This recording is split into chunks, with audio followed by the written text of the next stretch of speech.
Welcome back, everyone, to the 3 Minutes on the Clock podcast. This is episode number 7. I appreciate all the support so far in this series, and if it weren't for it, I definitely would not be at 1K subs right now, so thank you for that huge milestone. So today we have defense big board. So what I'm going to be doing is I'm going to be looking at every defensive position and ranking the best 5 to 10 players at that position.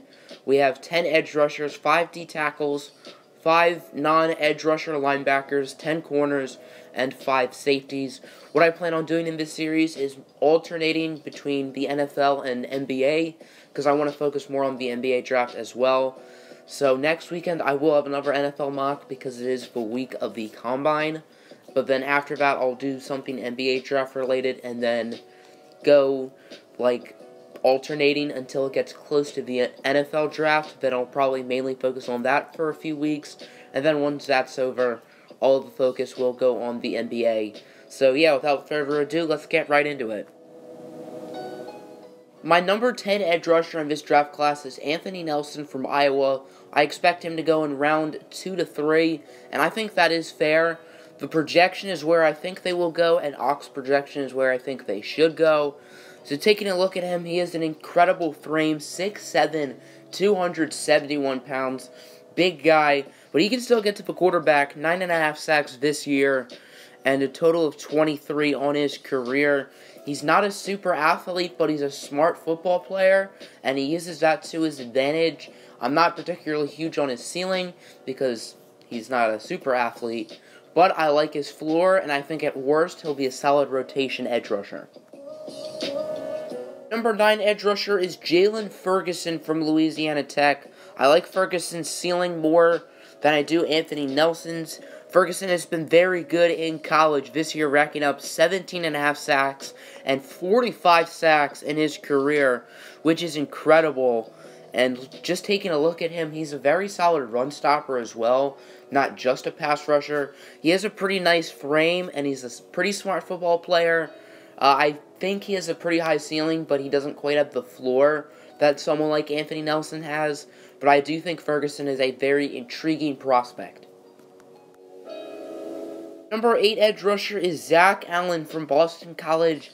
Allen always gives a ton of effort, and he has a pretty good work ethic, along with solid production at Boston College. Definitely not Jalen Ferguson production, but he's still been a very solid player for the Eagles. He's a solid run stopper as well, and I've seen him go in a number of spots in mock drafts. He could go in the first or second. I think he is a first-round prospect. He's had some pretty good film for Boston College, and I think overall he's a pretty talented player. Number 7 edge rusher is Brian Burns from Florida State. Burns is a very well-rounded player, and I think immediately he will have a very good impact for an NFL team. He really could go anywhere in mock drafts. I've seen him go in the top 10. I've also seen him go in round 2. I think he's definitely a first-round prospect, maybe even top 20. Phenomenal pass rusher, 10 sacks this year for Boston College. Smart football player, good effort, solid run stopper. He gives you everything you need. He's a little bit undersized at 231 pounds, but I think everything else he does makes up for it. And number 6 prospect is Montez Sweat from Mississippi State. I think it's pretty close between him and Burns, but I am giving Sweat the edge because I think he's a better pure pass rusher, and he definitely has a bigger size. I would say he's a little bit more athletic as well. Not quite the run stopper, not quite the athlete that Burns is, but overall Montez Sweat coming off a very good Senior Bowl. I think Sweat has a lot of upside. My number 5 edge rusher is Ja'Kai Polite from Florida. Polite is a very intriguing player.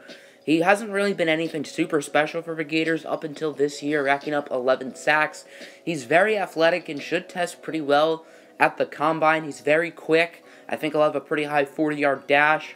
I really like his ceiling, and I think he can be a really good player in the NFL. I think he's a boomer-bust player, so his floor is quite low, which is why he's not higher. But I think Polite has a really good chance to be a star in this league. Number 4 edge rusher is Rashawn Gary from Michigan. Gary is very versatile. He can play edge as well as defensive tackle. He's a big guy for an edge, 6'4", 281, and he's not particularly phenomenal at getting to the quarterback. but I think he is quite dominant as well. I think you could put him at either edge or tackle. I think he's a small defensive tackle, but a big edge rusher, so his size is sort of weird, and we'll have to see who gets him and how they're going to use him. He's not particularly productive this year in college. However, last year as a sophomore, he was really good. And the main reason for that is he got double-teamed all year. It's not his fault. I call that the Desmond King rule. Of course, King just finished his second season as a corner for the Chargers. He was really good for Iowa as a junior. I believe he won the Jim Thorpe Award and would have been a first-round pick, but he decided to stay in school as a senior. No quarterback threw the ball anywhere near him, and because of that, his stock slipped to a fifth-round pick where he got snagged by the Chargers, and in his second season, which was this past year, he made the first-team All-Pro. So just because they're double teamed, just because offenses make sure to avoid them as much as possible, I don't think you should use that against them. I think you should use that for them because the offense's main focus, their main game plan, is preventing that star player like Desmond King, like Rashawn Gary from making plays. And because of that, I think Gary is quite slept on. I've read a lot of comments that say, oh, Gary's not that good, blah, blah, blah. He is. He's a very dominant player. He was super good as a sophomore for Michigan when he wasn't double-teamed, and I'm excited to see what he does in the next level. My number 3 edge rusher is Clelin Ferrell from Clemson. He really does everything right, plus he was super good in college. I don't know if he is top 5 ceiling, however, I am sold that he's going to be at least a really good player, and I think he has a chance to have a top 5 ceiling. He has been phenomenal in his career at Clemson, as this year he racked up 11.5 sacks. Of course, he could have entered the draft last year, but he decided to stay in school. He would have been a first-round pick last year, however, I think he would have been a lower first-round pick, so it looks like he did make the right choice by staying in school. He is a phenomenal pass rush. He gets to the quarterback with ease. Very powerful defensive lineman. Solid on the run as well. And I think overall he's just a solid player, and he doesn't really go wrong. Number 2, I have Josh Allen from Kentucky. Like Ferrell, Josh Allen could have entered last year's draft and probably would have been a late first, early second round pick. However, he had an insane season for the Wildcats, racking up 17 sacks. And because of that, he will likely be a top 3 or top 5 pick. In my last 3 mock drafts, I've had him going number 2 to the San Francisco 49ers. He is, I would say, the best pure pass rusher in this draft. I don't think he's as well-rounded in all other aspects as, per se, Clelin Ferrell. However, Allen is super versatile. You can use him in a number of different ways as a pass rusher or even as a middle linebacker, which that's how I graded him last year when he was coming out of college.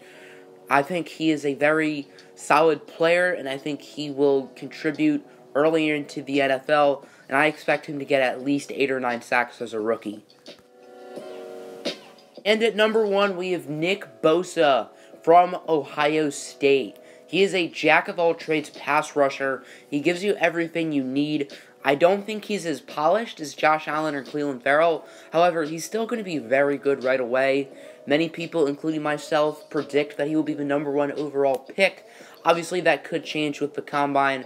Bosa only played 4 games this year for the Buckeyes. 3 or 4 games, not entirely sure. But he was still pretty solid in those games, and he had a very solid year last year. The younger brother of Joey Bosa, I see a lot of similarities, I should say, in their games, and I think he will have a very similar impact to how Joey Bosa had early in his career. Now we're going to be looking at defensive tackle, and like edge rusher, this is a very deep class for D tackles. There are some really solid players like Jerry Tillery and Draymond Jones who didn't cut my top 5. So at number 5, we have Dexter Lawrence from Clemson. Lawrence was projected to be a top 5 pick at the beginning of the year. His stock did dip a little, however, he's still probably going to be a first or second round pick. Lawrence was not as good this year as he's been in previous years for the Tigers. However, he's still a very solid player. He's not great at getting to the quarterback, but he's a very dominant run stopper who can create double teams and mismatches. 6'4", 340 pounds. He uses his size to his advantage to make plays, and he did not play in the college football playoff because he tested positive for some drug. I don't think that's going to affect his draft stock too much, and I think the combine should help him. A number 4 defensive tackle is Jeffrey Simmons from Mississippi State. Simmons has multiple red flags as he hit a woman a couple years ago, and because of that, he was not invited to the NFL Combine, and he wouldn't be able to participate anyways. He just tore his ACL a couple of weeks ago. So those are both red flags, and I assume many teams do not have him on their draft boards. However, the talent is there. He is a game changer. He can get to the backfield with ease, and he can make a play on any given play. Such a talent for Mississippi State, such a force in the interior of their defensive line, and a team like Oakland, who has many first-round picks, could maybe pull the trigger on a huge risk, a huge flyer in Simmons with one of their late first, early second-round picks, which is where I think he should go. I have no clue where he will end up, but I think a team like Oakland, who has plenty of draft capital this year, who needs to take a risk, I think they should pull the trigger. Simmons might be the biggest wild card in this draft class, him or Kyler Murray, I would say. And I think this could make a ton of sense for a team who thinks they can get themselves a star player in the second round or something. Number 3, I have Christian Wilkins from Clemson. Like Simmons, Christian Wilkins is a wrecking ball. He can make big plays with ease. Only difference is he has 3 other defensive linemen who will probably be drafted in the top 3 rounds, whereas Simmons only had 1. Wilkins definitely does not have the ceiling that Jeffrey Simmons has. However, he has a much better floor, and he doesn't have any red flags, whereas Simmons has 2. I don't think staying at school this year really changed his Christian Wilkins draft stock, as he could have declared last year and probably would still be a mid to late first round pick. I think a team like the Los Angeles Chargers, who's a couple pieces away, doesn't need to take a huge flyer. Someone like Christian Wilkins, who fits his position of need for them, makes a ton of sense. Number 2, I have Quinnen Williams from Alabama. Big fan of Williams' game, as he had a phenomenal year this year for the Crimson Tide. He was super dominant. He always made big plays. He used his athleticism and his dominance to just shrug by offensive linemen with ease. And I think he could do that in the NFL as well. I think he has a ton of potential, and he's pretty athletic. Not quite as much potential, in my opinion, as the number 1 defensive tackle. However, Williams might be the second or third best prospect in this draft class, and I expect him to be a star in this league. Number 1 defensive tackle and my number 1 overall player so far in this year's draft class is Ed Oliver from Houston. Oliver was many people's number 1 headed into the season. However, he wasn't as good as most people thought, and he did have an argument with his coach. Plus, he missed a couple games with an injury, and he was rather inconsistent, and he fell off some people's boards to the middle of the first round. However, he is still number 1 for me. Yeah, he wasn't super consistent, and he definitely was not as good as Quinnen Williams was this year. However, Oliver is a super athlete. I think he's going to test super well at the Combine, and his draft stock will go back up into the top 10, maybe even top 5 where it belongs. He is a super good run stopper. He needs to work on his pass rushing moves. However, he reminds me a lot of Aaron Donald coming out of Pittsburgh. Donald was a very good run stopper early on, undersized, but super athletic. And as his career's gone on, Donald has become one of the best pass rushers in the NFL. I don't think Ed Oliver is as good of a pass rusher as Aaron Donald was coming out of college, but Ed Oliver doesn't need to have Aaron Donald's pass rushing skills, because I don't think anyone is as good as a pass rusher right now as Aaron Donald is. I think Oliver will be a superstar, one of the most dominant players in the league in no time, and whoever gets him is getting a steal. Mark my words. We will be looking at linebackers. The linebacking class is definitely not as good as edge rusher and defensive tackle. However, there are some good players here. Starting at number 5 with Tavon Coney from Notre Dame. The top 4 are middle linebackers, and I list them as middle linebackers. However, Coney isn't a prototypical middle linebacker. I don't see him as an edge rusher, though. Not particularly great at getting to the quarterback. And he's not a pass rusher. He is a linebacker, but he's not a middle linebacker. He's a versatile linebacker. and I'm curious to see whoever gets him, where he's going to fit into their defense. Coney is not athletic compared to other linebackers. He's not quick, but he does everything else right. Smart football player, good in coverage. He's not going to be a star, but I think he's going to be a very serviceable starter. At number 4, I have Trey Lamar from Clemson. Like Coney, Lamar is not super athletic, but he's a very solid player. Not great in coverage either, but he's a really good run stopper, really consistent tackler, and sort of like Coney, I'm very curious to see who gets him and where he will fit into a defense. I think he's quite raw, and I'm not sold on his upside either, but I do think he's a decent player. Number 3 linebacker is Mack Wilson from Alabama. Like the first 2 linebackers I'm talking about, Mack Wilson is definitely not a finished product. He's definitely more athletic than them, and he knows how to make plays. He knows how to get to the ball. However, he needs to work on his coverage as well as his tackling ability. He's a solid player, but I do think he has a decent amount of work to do. But I do think he has less work to do than Coney and Lamar, which is why I do grade him higher than both of them. Number 2 middle linebacker is Devin Bush from Michigan. Bush is a proven leader, and he's a very good locker room guy. He's the type of guy who you want at middle linebacker, which I like to call the quarterback of the defense. He is somewhat raw in coverage, however, he definitely showed more signs at the end of the year. He's a very solid run stopper, very solid pass rusher as well. He's super productive for the Michigan Wolverines, and he's a very well-rounded player.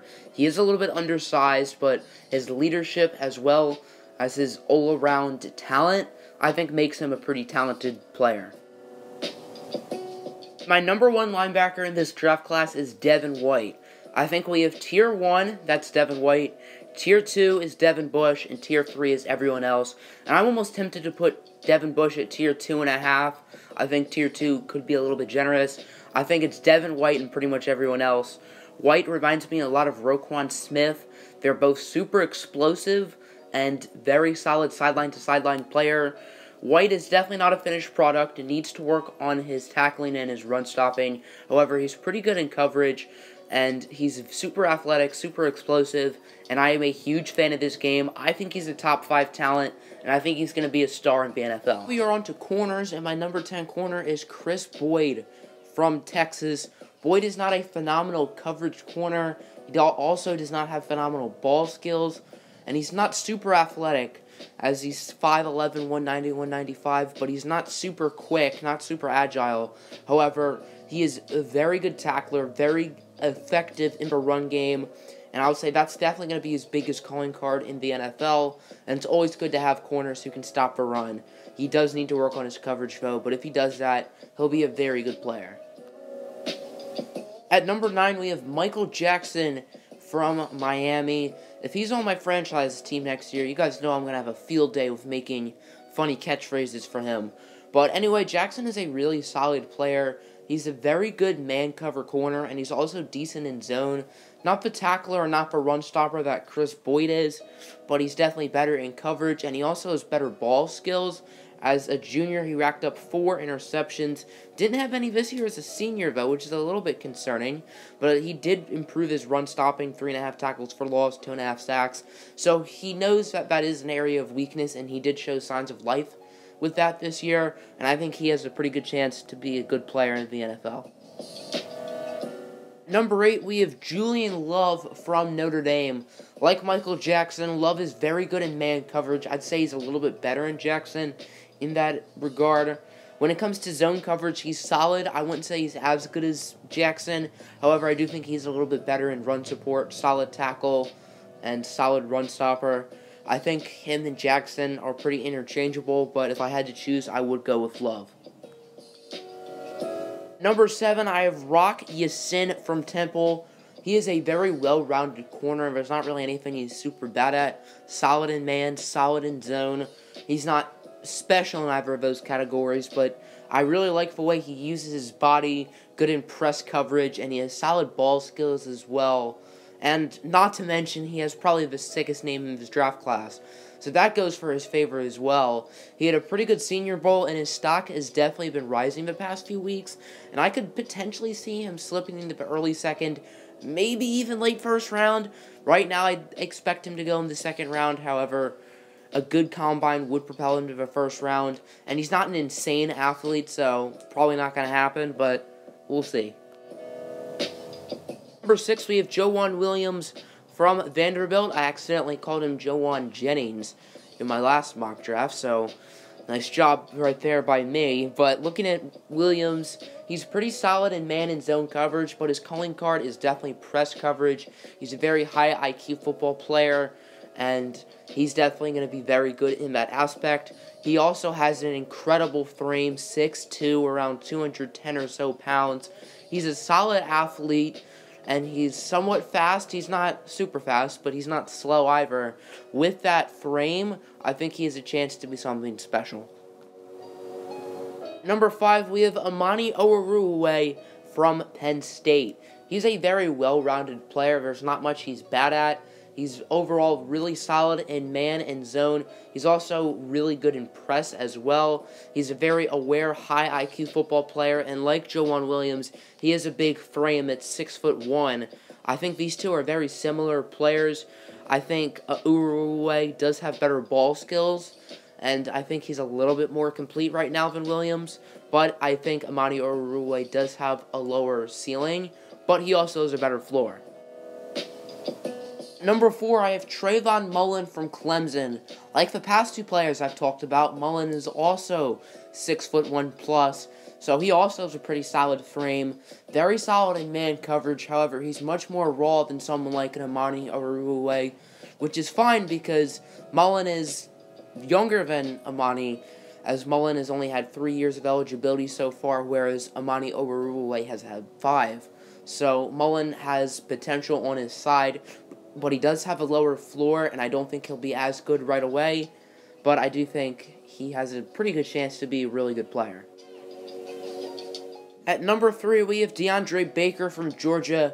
Baker is one of the best cover corners in this draft class. He's very good at man, zone, press, and he locks down receivers with ease. Solid ball skills as well, as he has 7 interceptions throughout his career, and he was the best defensive back in college football this past year, winning the Jim Thorpe Award.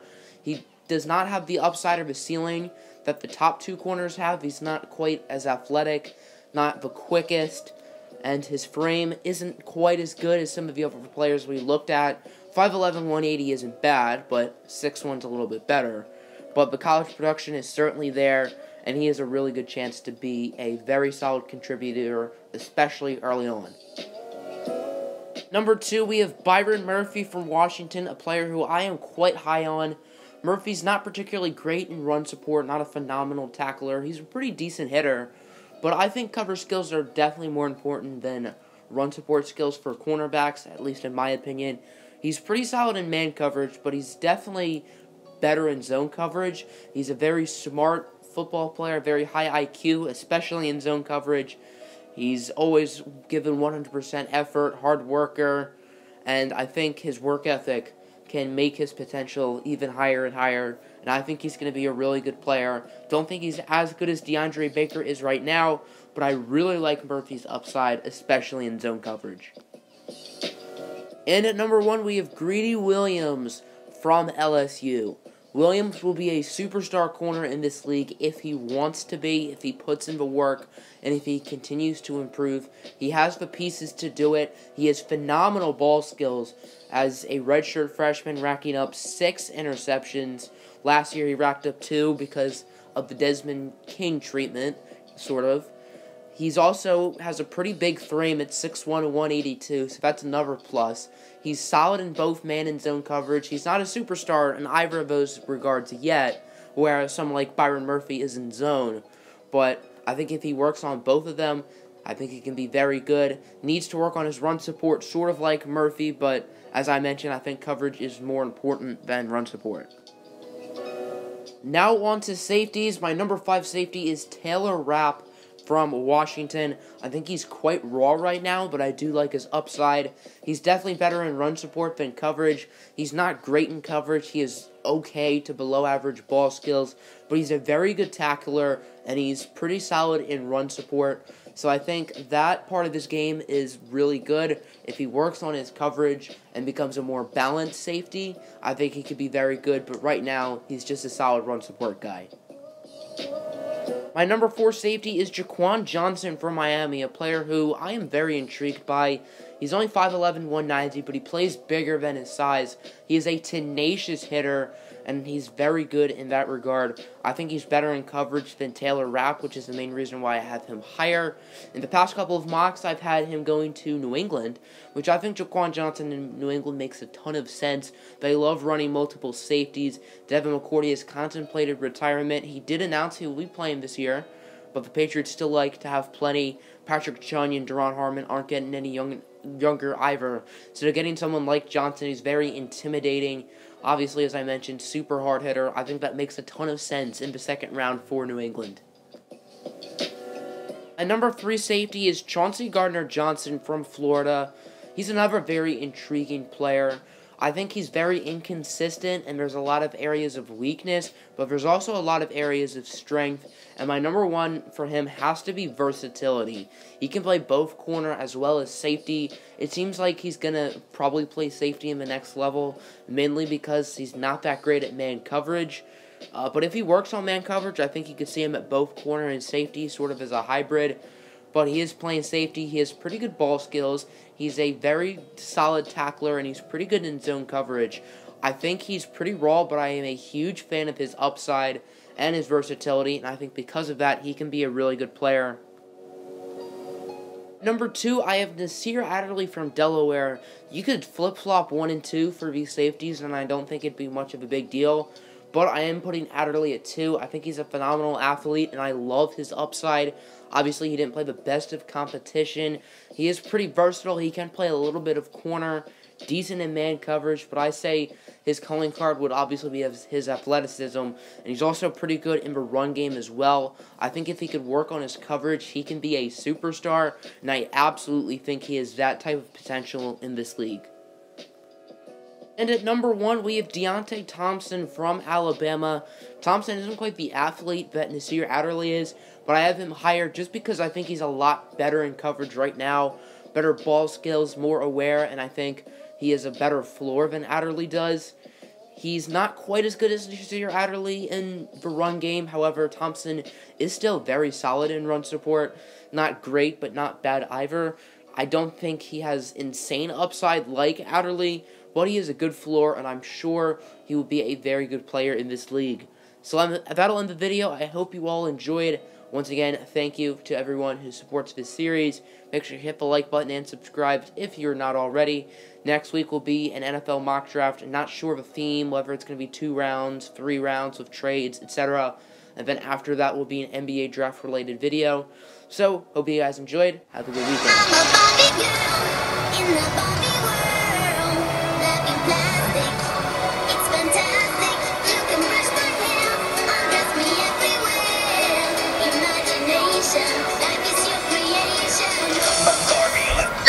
Hey, man!